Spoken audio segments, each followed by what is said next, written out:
The video showcases the leaking test process for cutting torches. In the demonstration, the operator utilizes a variety of tools, following a set of regulations designed to ensure that the test can be performed consistently by any operator while maintaining controlled quality standards.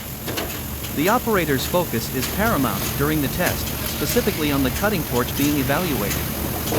During the test, if any bubbling indicative of leakage occurs from the torch, the operator responds by closely examining the torch to identify the root cause of the issue.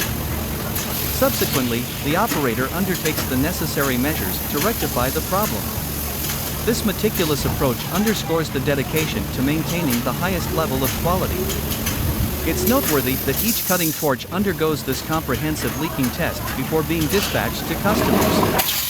The rigorous nature of the leaking test reaffirms the commitment to providing customers with products of the utmost quality.